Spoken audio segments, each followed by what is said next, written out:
नमस्कार, मैं doctor Abhinav. Information is power में आपका स्वागत है। आज हम 2019 में जो लोकसभा का जो चुनाव हुआ उसमें हरियाणा में जो 10 सीटें हैं उन 10 सीटों पे कितने उम्मीदवारों ने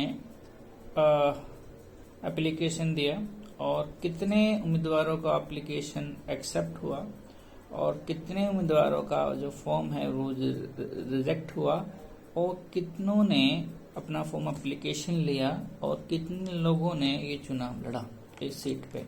तो इसका हम विश्लेषण कर रहे हैं। ये विश्लेषण इसलिए जरूरी है क्योंकि बहुत सारे जो उम्मीदवार हैं अपना एप्लीकेशन जो चुनाव लड़ने का एप्लीकेशन है वो ठीक से ना भर पाने के कारण वो चुनाव आयोग के संबंधित अधिकारी रिजेक्ट कर देते हैं। उस वजह से उनका जो फॉर्म है, उनकी जो तैयारी है वो धरी की धरी रह जाती है। इसलिए वो अपना जो एप्लीकेशन है, आवेदन फॉर्म है वो अच्छे से भरें और ताकि वो जो उन्होंने तैयारी की है लोकसभा लड़ने के लिए वो अपनी तैयारी को बनाए रखें। तो मेरा इसमें इतना ही कहना है कि जो अब फॉर्म भरे गए हैं एक्सेप्ट और जो चुनाव आयोग ने 2019 में एक्सेप्ट किए, विड्रॉ किए लोगों ने और चुनाव लड़ा, उसकी एक जानकारी देना है। इससे ये होगा कि संबंधित जो आसपास के जो लोग हैं जो भी इस वीडियो को सुनेंगे वो थोड़ा सा अपने एप्लीकेशन के प्रति थोड़ी सी और वफादारी निभाएंगे ताकि उनकी तैयारी उम्दा जो तैयारी है उसको वो लड़ सकें। तो यहाँ अंबाला जो सीट है, अंबाला जो लोकसभा सीट है, तो अंबाला जो लोकसभा सीट है तो उस पे 2019 में जो टोटल जो एप्लीकेशन है चुनाव लड़ने के वो 33 आए, 33, और 33 में से 18 जो एप्लीकेशन है वो एक्सेप्ट किए चुनाव आयोग ने और 15 जो एप्लीकेशन है वो रिजेक्ट कर दिए और विड्रॉल उसमें से एक भी नहीं हुआ और टोटल 18 लोगों ने इस पे 2019 में चुनाव लड़ा। यानी कि 18 लोगों ने इस पे चुनाव लड़ा लोकसभा सीट से और उसमें एक उम्मीदवार विजय हुआ। भिवानी जो महेंद्रगढ़ जो सीट है उस पे 2019 में कुल 36 एप्लीकेशन आए विभिन्न पॉलिटिकल पार्टीज और निर्दलीय उम्मीदवारों के। 36 एप्लीकेशन में से 25 जो एप्लीकेशन है वो एक्सेप्ट हुए और 10 एप्लीकेशन है वो रिजेक्ट हुए और उसमें से एक एप्लीकेशन किसी उम्मीदवार ने वापस लिया और उसमें से 21 उम्मीदवारों ने भिवानी महेंद्रगढ़ लोकसभा का चुनाव 21 उम्मीदवारों ने लड़ा। इसके साथ फरीदाबाद जो लोकसभा सीट है उस पे 2019 में कुल 31 लोगों ने अप्लाई किया, एप्लीकेशन फॉर्म भरे चुनाव लड़ने के लिए। उसमें से 27 एप्लीकेशन एक्सेप्ट हुआ और 4 एप्लीकेशन रिजेक्ट हुआ और उसके बाद 27 लोगों ने चुनाव लड़ा। गुरुग्राम जो लोकसभा सीट है, गुरुग्राम लोकसभा सीट पे 40 लोगों ने एप्लीकेशन फॉर्म दिया चुनाव आयोग को चुनाव लड़ने के लिए और उसमें से 29 जो एप्लीकेशन है वो एक्सेप्ट हुए और 8 एप्लीकेशन उसमें से रिजेक्ट हुए और 3 लोगों ने अपना एप्लीकेशन नामांकन यानी कि नामांकन वापस लिया और टोटल 24 लोगों ने चुनाव लड़ा। ये गुरुग्राम लोकसभा सीट पे।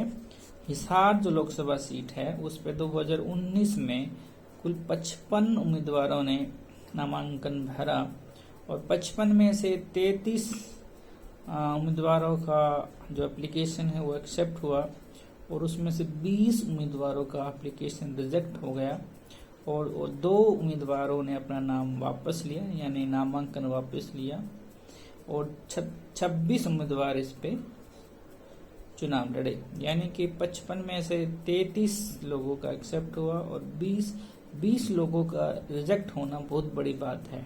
आप इसका अंदाजा लगाइए। करनाल जो लोकसभा सीट है, करनाल लोकसभा सीट पे कुल 33 लोगों ने नामांकन भरा, पॉलिटिकल पार्टी जो निर्दलीय लोगों ने 33 लोगों ने नामांकन भरा और 33 में से 16 जो एप्लीकेशन है, नामांकन है, वो एक्सेप्टेड हुए और उसमें से 10 रिजेक्ट हो गए और 7 लोगों ने अपने नाम वापस ले लिए और 16 लोगों ने चुनाव लड़ा। कुरुक्षेत्र जो लोकसभा सीट है, कुरुक्षेत्र लोकसभा सीट पे 33 लोगों ने नामांकन भरा 2019 में और 33 में से 26 जो नामांकन हैं वो एक्सेप्ट किए चुनाव आयोग ने। उसके बाद 6 जो एप्लीकेशन है, नामांकन जो है रिजेक्ट हो गए और उसमें से एक नामांकन किसी उम्मीदवार ने वापस ले लिया और 24 जो उम्मीदवारों ने चुनाव लड़ा कुरुक्षेत्र सीट पे। रोहतक जो लोकसभा सीट है, तो रोहतक लोकसभा सीट पे 32 लोगों ने नामांकन भरा। 32 में से 25 लोगों का एक्सेप्ट हुआ और 25 में से 6 लोगों का फॉर्म रिजेक्ट हो गया और एक उम्मीदवार ने अपना नाम वापस ले लिया और 18 लोगों ने इस पे चुनाव लड़ा रोहतक लोकसभा सीट पे। सिरसा जो लोकसभा सीट है, 27 टोटल लोगों ने नामांकन भरा, 27 उम्मीदवारों ने सिरसा लोकसभा सीट पे और उसमें से 25 फॉर्म एक्सेप्ट हो गए एप्लीकेशन, उसमें से एक रिजेक्ट हो गया, एक उम्मीदवार ने अपना नामांकन वापस ले लिया और उसमें से बाकी जो लोग हैं उनमें से चुनाव लड़ा। सोनीपत जो लोकसभा सीट है, सोनीपत लोकसभा सीट पे 40 लोगों ने नामांकन भरा और 40 में से 33 जो नामांकन है वो एक्सेप्टेड हुए और उसमें से 7 रिजेक्टेड हो गए और 29 लोगों ने इस पे चुनाव लड़ा। और टोटल अगर हम देखते हैं 2019 में लोकसभा के चुनाव में 10 सीटों पे 355 नामांकन आए, यानी कि हमारे पास लोकसभा की हरियाणा में 10 सीटें हैं तो 10 सीटों पे 355 नामांकन आए। 355 में से 254 हैं वो एक्सेप्ट हुए नामांकन और 87 जो नामांकन है वो रद्द हो गए और 16 जो नामांकन है वो विभिन्न उम्मीदवारों ने वापस ले लिए और 223 एप्लीकेशन जो है वो उम्मीदवारों की पूरी तरह से चुनाव मैदान में आए। यानी कि हम जब देखते हैं 2019 का इलेक्शन लोकसभा का, तो 2019 के लोकसभा में 10 सीटों पर 233 उम्मीदवारों ने चुनाव लड़ा। अब उसमें से क्या है कि जब हम टोटल ये भी देखते हैं कि 2019 में ही 355 नामांकन भरे गए और सबसे इसमें दूसरी बात ये है कि 87 जो नामांकन है वो गलत फॉर्म भरने की वजह से, उसमें मिस्टेक निकलने की वजह से रिजेक्ट हो गए। यानी कि 87 लोगों के सपने वहीं खत्म हो गए जब उनका फॉर्म चुनाव आयोग कभी अधिकारियों के समक्ष गलत पाया गया। तो मेरा ये कहना है कि कोई भी इस संबंध में मिस्टेक ना करें।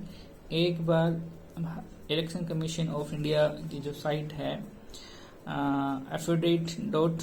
इसमें एक साइट भी है, आप देख सकते हैं affidavit.eci.in, इस पे आप जाके देख सकते हैं। अभी जो प्रेजेंट में जो एप्लीकेशन चल रहे हैं उनका भी आप देख सकते हैं और किस किस का एक्सेप्ट हो गया है, किस किस का डिनाई हो गया है, यानी कि रिजेक्ट हो गया है, किसने विड्रॉल कर लिया है।